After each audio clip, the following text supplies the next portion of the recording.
kai man buvo 15 metų, man suplyšo vieninteliai mano džinsai, su kuriais ėjau į mokyklą. Mes su mama nusprendėme nuvažiuoti į Jurbarko turgų, nusipirkti naujų džinsų. Užėję į turgų, užėjome į pačią pirmiausią kioskelį, kur pardavinėjami džinsai. Ir paprašėme pardavėjos, kad man išrinktų tinkamus. Pardavėjai mane pasižiūrėjo ir sako, imk šitios. Įsivaizduokit, 90-ieji laikai, lauke žiema, -8 laipsniai. O man reikėjo matuotis už užuolaidos ir pametė kartonų lakštą. Gerai, šalta, negera, o džinsai lediniai ir kauliniai. Išlindęs už užuolaidos, klausiu pardavėjos, kaip aš atrodau. O džinsai yra antiek per ilgi ir antiek per platus. Pardavėja pasižiūri mane, sako, puikiai tinka. Ar tikrai?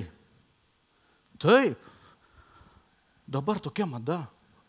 Džinsus atsilenksi ir bus ant išaugimo. O čia užsidėsi diržą. Super. Bet aš su mama kažkaip pradėjom abejoti, ar tikrai čia yra geras sandėris. Pardavėja labai greitai pajuto ir sako, šitiem puikiems džinsam aš padarysiu nuolaidą. Netgi diržas išeis. Vau, čia tai pasiūlymas. Perkam tos džinsus ir važiuojam namo. Kai grįžau namo, pasimatavau dar kartą džinsus. Ir žinokit, diržas ten nepadėjo. Jie buvo ryškiai per dideli. O kai pasimatavo juos mano tėvas, jam jie puikiai tiko. Nuostabi pardavėja. Pardavė vienus džinsus 2 žmonėms. Nuostabu. Kai aš buvau 16 metų, aš vieną dieną taip pat pardavinėjau rūbus. Mano draugas Andrius, kaimynas, savaitgaliais važiuodavo su tėvais po mažus miestelius pardavinėti dėvėtus rūbus.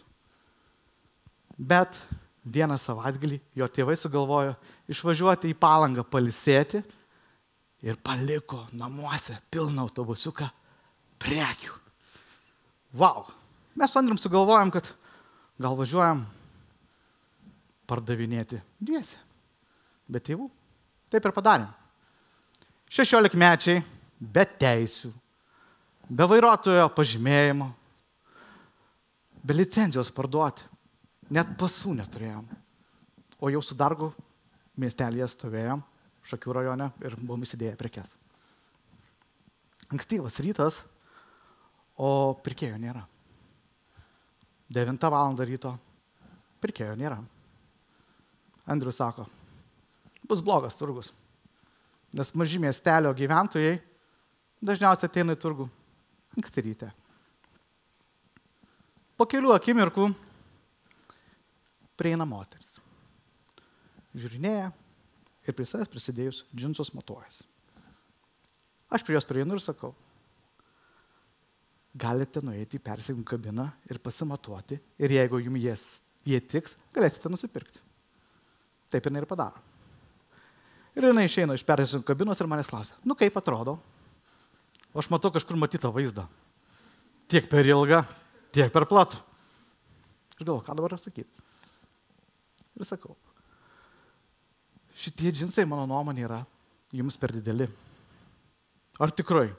Nes aš galėčiau juos atsilenkti ir užsidėti diržą. Jūs tai galit, jeigu to norit. Bet aš jums galėčiau atnešti kitus džinsus, kurie gal jums tiks labiau. Ir atnešiau vienus, antrus, trečius. Ir vienus pasimatavo mėlynus, pagal to dienos madą platėjančius džinsus. Ir jie puikiai tiko.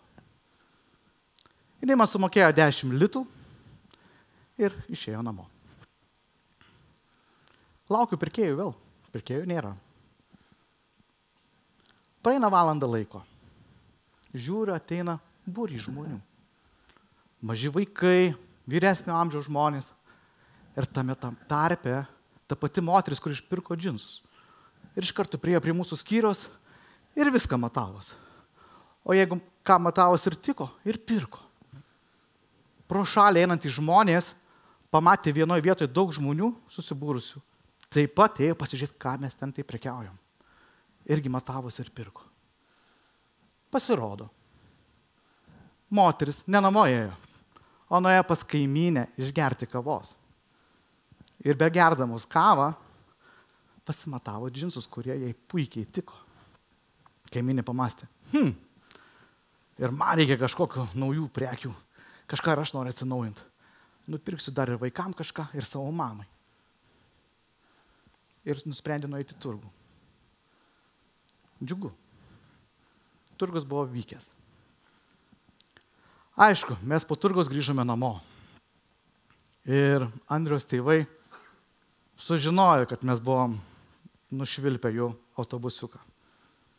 Aš asmeniškai galvojau, kad Andriaus neišleis iš namų iki pilnametystės.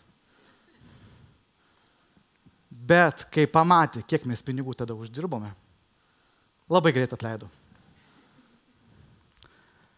Mes suprekiavome 3 kartus daugiau negu eilinį savaitgalį.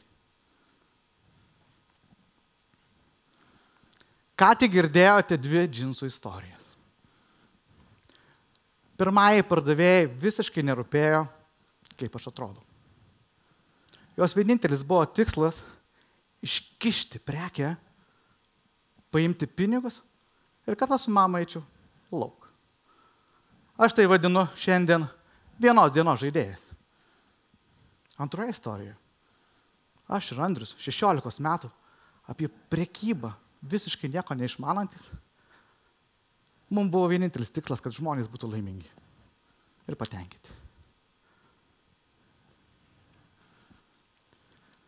Kuo skiriasi vienos dienos žaidėjas nuo gero pardavėjo?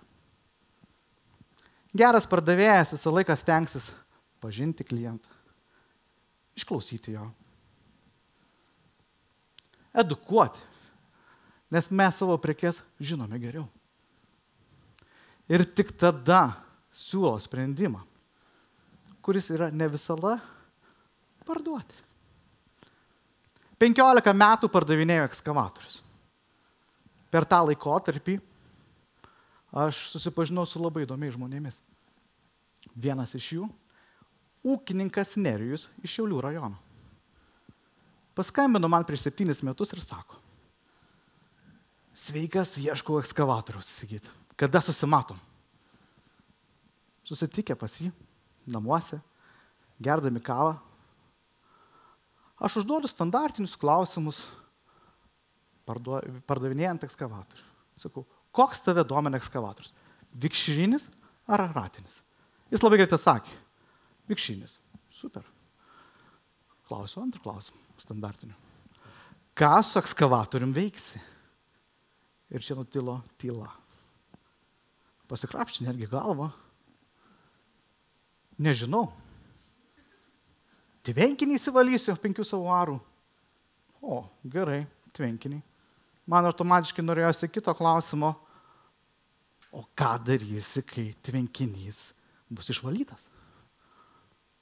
Ir vėl tyla. Nežinau. Gal verslą savo pradėsiu? O, gerai, džiugu. Ir aš taip visą valandą bandau įsiaiškinti, kokio Nerijui ekskavatorius yra reikalingas. Aš niekaip nesuprantu ir priimu vienos išvados, kad jam iš vis to ekskavatoriaus nereikia.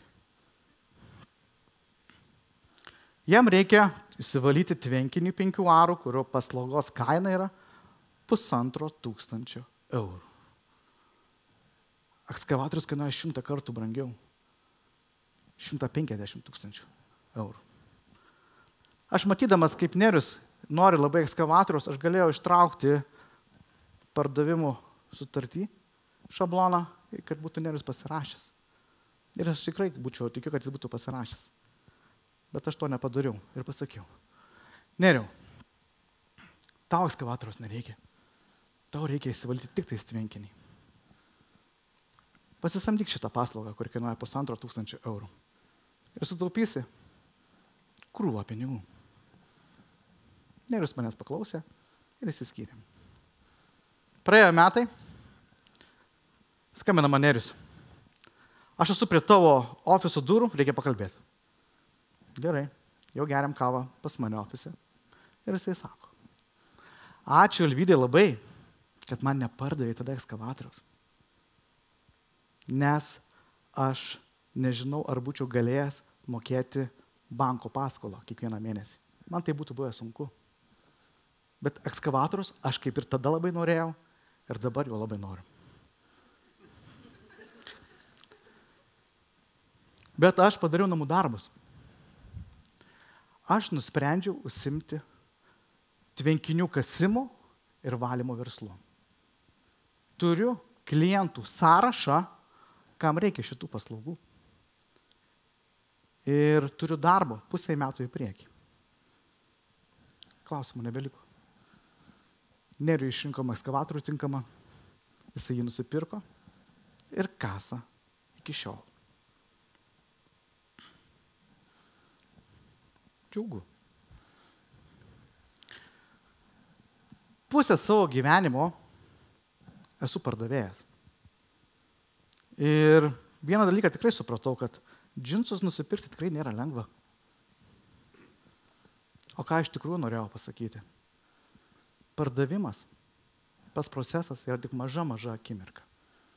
Didžiausia dalis yra santykių kūrimas, įsiklausimas situacijos. Pabūkime kliento kailyje, įsiklausykime jį, edukuokime, nes ne visą laiką sprendimas yra tik tais pirkti.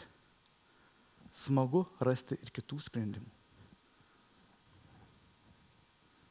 Nebūkime vienos dienos žaidėjais. Mylėkime prekes ir paslaugas, kurias pardavinėjame. O dar labiau mylėkime žmonės, kurie kitas tik nori iš mūsų konsultacijos ir pasikalbėti. O būna taip, kad ir nuperka. Ačiū.